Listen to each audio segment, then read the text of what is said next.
let's go straight to Dakar, Senegal, where Queen Mosef is standing by, the media officer of Rivers Hoopers, to tell us. I know she's excited. 3 wins out of 3. Queen, how are you doing? Good evening. Good evening, Cecilia. I'm doing great. I know. Very, very great. I can see that. Now, I don't know where to start. I mean, going into Basketball African League, we're like, okay, the River Supers, usually they win 1 game and maybe lose the other 2 and then come back. Now, for the first time since they started competing, they missed it just once. I mean, this is their 3rd time competing. Kwara were the ones who had to break the jinx, so to speak, because River Supers are always the Nigerian champions, always going. Now, what has happened this year is what is surprising everyone. Is it the level of recruitment? Or what did Rivers Hoopers, what did they do right to have this kind of result? The first game, it was a fantastic win. Second game, the same thing. And this one, it was a 21-point game victory. Yeah, what we did well was to recruit very well because after the 2021 edition where we competed in Rwanda, we understood that to compete at the BAL, the level of the BAL, and compete favorably, you need to acquire quality players. The players we got in did just fine, but it could have been better. And being that it's our debut season and we didn't know what exactly we should have done, but still we were able to win 1 game out of 3. Despite the fact that it was a bubble season, it was a COVID year. The last time we played was in 2019. We had not even played all through 2020. Then coming into 2021, also there was no basketball league across Nigeria. So it was just pickup games, friendly games across Port Harcourt, and also friendly matches as well that got us prepared for the BAL. And we lost our first game, we lost our second game. We lost our first game to Patriots of Rwanda. Second game against US Monastir before picking up against the Madagascar team. So it was like a preparatory game for us in that one, even though we didn't know what to do. But we picked ourselves up and we told ourselves this time around that we are getting back, although we should have competed in 2022.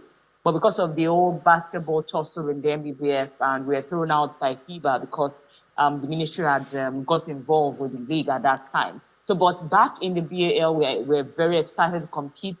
We told ourselves when we qualified in November, winning the Nigerian League in November in Port Harcourt, we told ourselves, the management came together that this time around we need to compete. We're not here to make up the numbers. And we also wanted to learn, not just from our first outing in 2021, but also from the outing of Kwara Falcons. We knew that when they went there, it wasn't nice for them because they were not able to win 1 game out of 5.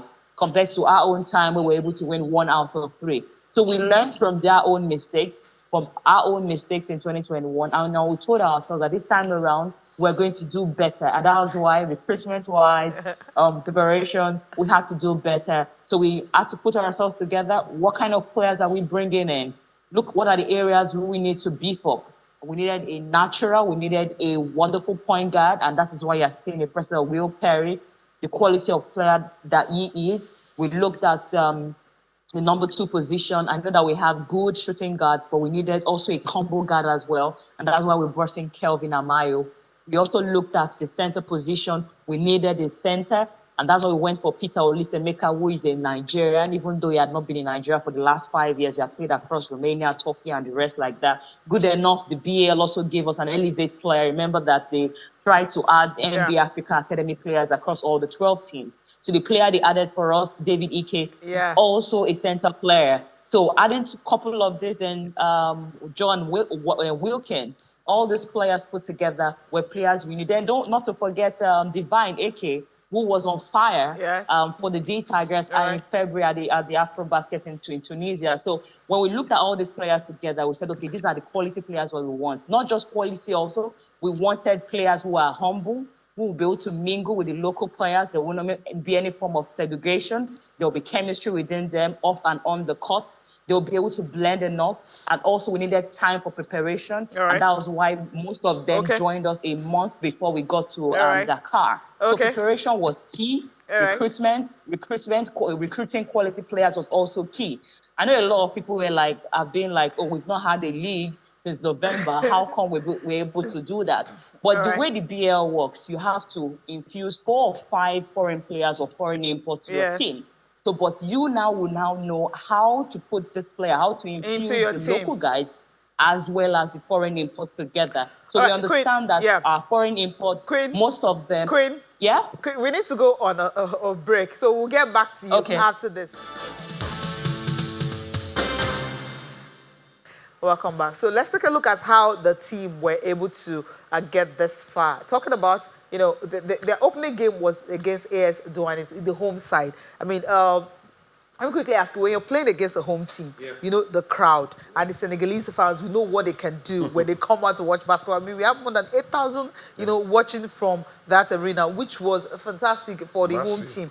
Massive also. But the way Rivers Hoopers were able to carry on, they didn't look at the team, and that they were runner-up last year. So you're looking at that pedigree that they have, playing at home, runners-up, and being able to like just roll it over and see if they were playing their own home. Also a very, very good team. AS Douanes is a very fantastic team. So aside playing at home and all of that, you're playing a good side. Anywhere River Supers plays the Honest, you understand that they understand that they are playing a good team. Then you're faced with the home fans. You need to get past the noise, the deafening noise from the home fans. Then you also need to understand that this is a team that knows these courts very well. But this is one thing I say about, you know, coming back to a place over and over and over and over again. River Supers have been here. They've stumbled, they've fallen, they've risen. They've learned their lessons. And look at, even Queen said, we learned not just from our own mistakes, also from the mistakes of Kwara Falcons. And they have been here like 3 times. And this time they need to make that lesson show. I was seeing it. They understand you don't finish a game at the middle of the 4th quarter. You need to get to the end of the 4th quarter. That is when you've done a rounded game. And that's what it is. Look at the kind of players, the mixture, the coach, and all of that. These are things that coming to that level over and over again gives to you. And trust me, by the time, I don't know if they will go all the way this time. By the time they come back next year, if they do, they will be better than what we've seen now. So, fantastic one. And I want to see them just go on gliding. They play some amazing basketball. Not just struggling to win. Beautiful basketball we've seen with River Supers. All right, let's just quickly take a look at, I've talked about the performance of River Supers so far, but then this is what it's looked like. US Monastir, that's the game. I mean, Tunisia, that's Tunisia champions, and also 2022 champions. Now, just take a look at this result, 63-84. That's what happened. And if you can see all the games that they played before this one, this was the one that was played at this evening. Now, the very first game, the second game they played on Saturday, APR and Rivers Hoopers, of course, it was 82-86. This was a close one against Rwanda champions. And then their very opening game where they had to play against the home side. Now, this is how the result looks like, 77-68, right there in Dakar, Senegal. Rivers Hoopers, they came, they saw, and they conquered. Queen, you were on a run concerning how the recruitments have actually helped. And some of us were asking some questions. I mean, why didn't you guys use a majority of the home-based players? But we know what's happening right here in basketball in Nigeria. There is no league. I mean, what you have are just 1 month or 2 months, players, clubs comes together, play games, and then you select a champion. And after that, you wait for like 6 months or even 1 year before you have something else. Now, how the home base actually, you know, keeping up with these foreign guys that were brought into the team? Well enough. I know a lot of people will wonder and expect that we will not do well.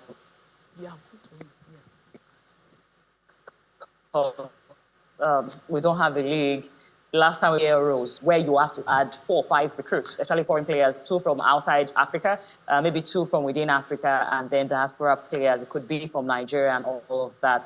So, but you are permitted to do so. And then you look at the players we brought in. Will Perry has played for Beira of Mozambique. He has played twice, 2022-2023 BAL. Even won top scorer last year. Even held the record for most points scored in a game, 41, before it was surpassed by another player in the Nile Conference last month.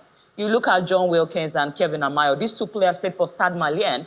And they were instrumental in Stade Malien's third place finish last season. It was their debut season as well. So you brought all these players together, and you know that they are just bringing quality, they are bringing experience, and they are very humble players. When they react and interact with other local players on the court or off the court, you know that they want them to learn from them. They also want to add up to their style of play and their quality as well. How are the local guys taking it? I think they are taking it well because they understand that the team wants to win. It's not about me playing major minutes and then we're losing. It's about we winning and playing collectively. And I like the way Coach Ogo is going about it. You understand, like in our first game, one of those local players, when he was brought in on the court, just a bit of a shiver because he has never played in the BAL. He turned over the ball because the stage was overwhelming for him. So imagine if we had just stuck with just the local players and not been able to churn out enough money to go for these players. It would have been a very big issue because to get these players, I know, is money. You need a lot of money, not just the subsidy that BAL provides for you. You also need the backing of the organization or from the state that you are playing for. And that is what we have done now. The River State government has supported, and that is why we are here. So the thing is, the local players are doing well. They're taking it well because at the end of the day, the team is winning, and they're all part of the team. I love the fact that the way Coach Ogo is infusing them. 2 minutes, 1 minute, the other foreign pros, they take a rest, 2 minutes, 3 minutes, they get to play, they go back. So you will not get to see like a disparity in the quality of the players that are on court. At the end of the day, it is the style of play that Coach Ogo plays, and that is what the foreign imports are all playing together. We'll have one goal. Our goal is to get to the playoffs, of which we are on course. Technically, we've made the playoffs, but we saw how last year played out. Yes. All 4 teams finished on 3 wins, and at the end of the day, they had to go back on goal difference. So we don't want that to happen.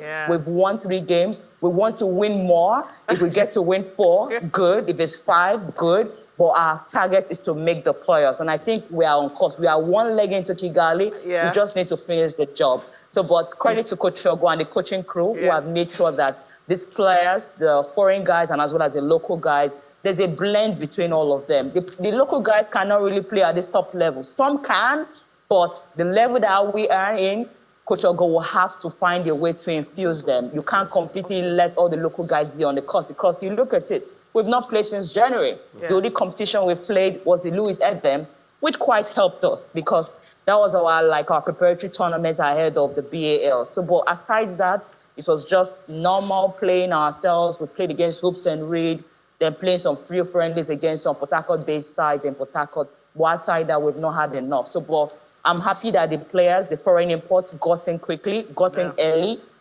We had 1 month to prepare with them, to infuse our style of play in them as well, to understand how we play and what is expected of them to play and how we should play. So, and that is the result you are seeing on court. All right. Okay, Austin, Austin's got some questions for you. Yeah, just one, because I think Queen has done a good job. Queen, let me start by saying I'm sorry I never believed in this team, and I'm sure you can't blame me, you know, because of everything that you've highlighted, but they've made me so proud. Tell them we love them for these performances. They kept improving. And what a performance against US Monastir, because I was thinking that was going to be a very difficult game, but they made light work of it. You said 1 more road to go. How confident are you that this Rivers Hoopers team will keep it going? I'm very confident. Like you didn't give us a chance. I know, like you didn't give us a chance. I know that there are a lot of you, like you, that didn't give us a chance. But realistically, for me, after seeing the recruitment that we did, credit to the management. They didn't just leave it to the head coach to do the recruitment. In short, we all had to put our heads together. Me, the head coach, the GM, other assistant coach, we all had to put our heads together. I know I'm a media person, but I understand that I've been to the BAL a couple of times, so I know some certain players, how they play and what they will bring. So when they bring some kind of player, I'll be like, Coach, no, you don't want to go there. This guy might give us what we want, but off the court is terrible. He's not a team player. So we all had to put our heads together to make sure that we put up this team, and that is why we are saying this. So when I saw the kind of players that we are going to bring in, I had that level of confidence that I know, yes, people might not expect that we'll win the tournament, but I knew we were going to make it to the playoffs, and that's our target. Whatever happens in Kigali, we don't know, but I know that now we've made halfway through the playoff. Can we take it far? I think so. We are going to play these teams twice. We've won all 3 games facing all of these 3 teams. I know facing Douane of Senegal, the home team, it will be very, very difficult this time around because playing against Douane, they don't always do well in their first game. We knew that. Yes. And that was why we took advantage of it. Despite the fact that they had the backing of the fans and all of that, we know that they don't always do well. Last year, they didn't start well. It took them their 2 opening losses to pick up from the 3rd game. The season before that, DUC, Dakar University, who represented Senegal, also didn't have a good start. So we had to take advantage of that. So we know that this time around, they'll come back wounded. They'll come back fighting, also with the backing of their fans. We understand it to be very difficult. The players understand how difficult it is, but they are all focused. Our focus is we have to make Kigali. Whichever way, whether it's 4 wins, 5 wins, we go unbeaten. We don't know how we want to do it, but we want to get there. So the players are all focused. They finish celebrating. If you go back to their rooms, they're all back to And I love the fact that what the coaching crew is doing. After every game, we go back to a video session.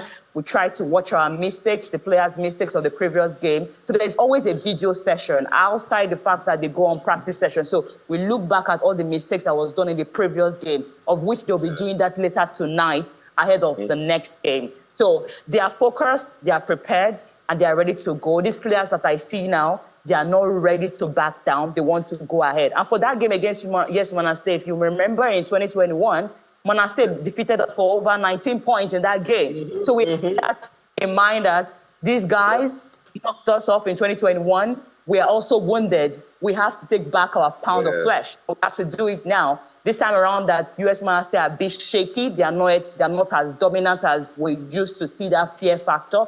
This is the best time to defeat your opponent when they are down. And we got that. Thank you. That's it. All the best to your team, Queen. I'll give them our love and support. I promise now that I'm supporting them. I'm believing in them. That's a success. Thank you. Thank you. Continue to monitor Rivers Hoopers at the BAL. Thank you. Thank you so much.